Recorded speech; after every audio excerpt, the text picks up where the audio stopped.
ഓം നമ ശിവായ. എല്ലാവർക്കും എൻ്റെ പുതിയ വീഡിയോയിലേക്ക് സ്വാഗതം. ഗുരുവായൂർ ഏകാദശി 2024 ഡിസംബർ 11, വൃശ്ചികം 26 ബുധനാഴ്ചയാണ്. എല്ലാവരും ഏകാദശി എടുക്കാൻ വേണ്ടി ശ്രമിക്കണം. ഏകാദശി ദിവസം ചൊല്ലേണ്ട മന്ത്രങ്ങൾ, ഈ മന്ത്രങ്ങൾ ജപിച്ചാൽ ഇരട്ടി ഫലമാണ് നമുക്ക് ലഭിക്കുന്നത്. ഭഗവാൻ ഏറെ പ്രസന്നനായിരിക്കുന്ന സമയമാണ് ഹരിവാസരം. ഈ സമയം മുഴുവൻ അഖണ്ഡ നാമജപം നടത്തിയാൽ വളരെ ശ്രേഷ്ഠമാണ്.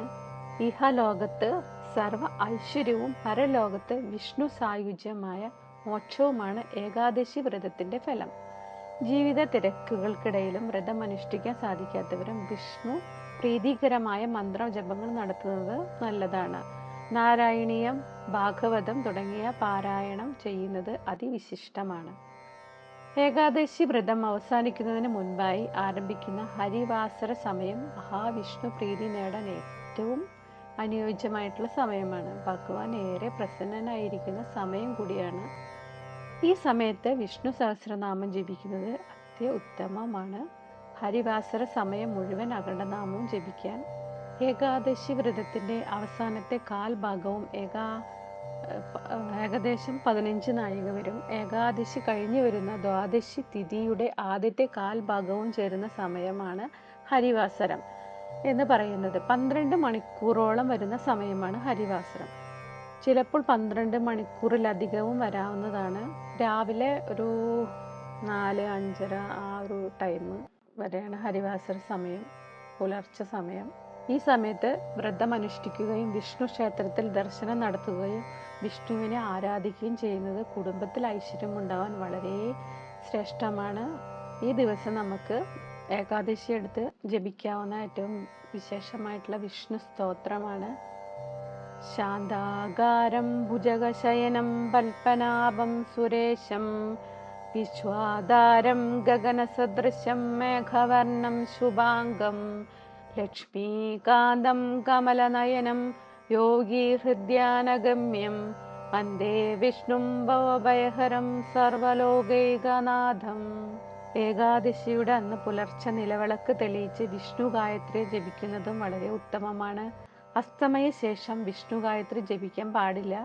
കുറഞ്ഞത് 9 തവണ ഭക്തിയോടെ ജപിച്ചാൽ കുടുംബ ഐശ്വര്യവും സാമ്പത്തിക ഉന്നമനവും നമുക്ക് ലഭിക്കുന്നതാണ്. വിഷ്ണു ഗായത്രി മന്ത്രം ഏകാദശി ദിനത്തിൽ വിഷ്ണുവിൻ്റെ ഏത് മന്ത്രം ജപിച്ചാലും ഇരട്ടി ഫലമാണ് നമുക്ക് ലഭിക്കുന്നത്. ഓം നാരായണായ വിദ്മഹേ വാസുദേവായ ധീമഹി തന്നോ വിഷ്ണു പ്രചോദയാത്. ഭഗവാന്റെ മഹാമന്ത്രം എന്നറിയപ്പെടുന്ന മന്ത്രമാണ്. കലിയുഗത്തിലെ ഏറ്റവും ശക്തിയേറിയ നാമവുമാണ്. ഭക്തന്റെ സകല പാപങ്ങളും കഴുകിക്കളഞ്ഞ് മുക്തി പ്രദാനം ചെയ്യുന്ന മന്ത്രം കൂടിയാണ് ഇത്. ഹരേ രാമ രാമ രാമ ഹരേ ഹരേ, ഹരേ കൃഷ്ണ കൃഷ്ണ കൃഷ്ണ ഹരേ ഹരേ. ഇതെല്ലാം ചൊല്ലുമ്പോൾ നമ്മുടെ മുന്നിൽ ഭഗവാൻ നിൽക്കുന്ന ഒരു ഇതാണ് നമുക്ക് തോന്നുന്നത്. ഭഗവാൻ നമ്മുടെ മുന്നിലുണ്ട്, നമ്മുടെ കൂടെ ഉണ്ടെന്ന് മനസ്സ് ഉറപ്പിച്ചിട്ട് വേണം ഈ മന്ത്രങ്ങളെല്ലാം ചൊല്ലാൻ വേണ്ടിയിട്ട്. ഭഗവാന്റെ അനുഗ്രഹം എല്ലാവർക്കും ഉണ്ടായിരിക്കും. വിഷ്ണു മൂലമന്ത്രം.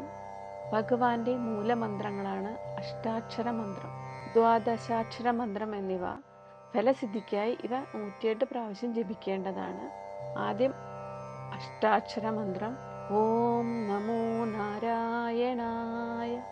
ദ്വാദശാക്ഷര മന്ത്രം ഓം നമോ ഭഗവതേ വാസുദേവായ. ഈ ഏകാദശിയിൽ ഭജിക്കേണ്ടത് വിഷ്ണുവിൻ്റെ അവതാരമായ ശ്രീരാമസ്വാമിയെയാണ്. അതിനാൽ ഈ മൂലമന്ത്രം കൂടി ജപിക്കണം. ജപിക്കേണ്ട മൂലമന്ത്രം ഓം ശ്രീരാമായ നമഃ, ഓം ശ്രീരാമായ നമഃ, ഓം ശ്രീരാമായ നമഃ. എല്ലാവർക്കും ഏകാദശി എടുക്കാൻ കഴിയട്ടെ. എടുക്കാൻ കഴിയാത്തവരും രാവിലെ വിളക്ക് വെച്ച് പ്രാർത്ഥിക്കുക. മനസ്സിൽ ഈ മന്ത്രങ്ങളെല്ലാം ചൊല്ലാൻ കഴിയാത്തവർ മന്ത്രങ്ങളെല്ലാം കേൾക്കുക. കഴിയാവുന്നത്ര സമയം ഇത് കേട്ടുകൊണ്ടിരിക്കുക. മന്ത്രങ്ങൾ കേൾക്കുന്നത് വളരെ പുണ്യമാണ്. നമുക്കറിയാവുന്നതായിട്ടുള്ള കാര്യങ്ങൾ മറ്റുള്ളവർക്ക് കേൾപ്പിക്കുന്നത് വളരെ ശ്രേഷ്ഠമാണ്. അതും ഭഗവാന്റെ അനുഗ്രഹത്തിന് വളരെ ഉത്തമമാണ്. എല്ലാവരും ഇത് കേൾക്കാൻ ശ്രമിക്കണം. ഭഗവാന്റെ അനുഗ്രഹം എല്ലാവർക്കും ഉണ്ടാകാൻ വേണ്ടിയിട്ട് പ്രാർത്ഥിക്കുന്നു. എൻ്റെ വീഡിയോ ഇഷ്ടമായി ലൈക്ക് ചെയ്യാനും സബ്സ്ക്രൈബ് ചെയ്യാനും സപ്പോർട്ട് ചെയ്യാനും മറക്കരുത്. നന്ദി, നമസ്കാരം.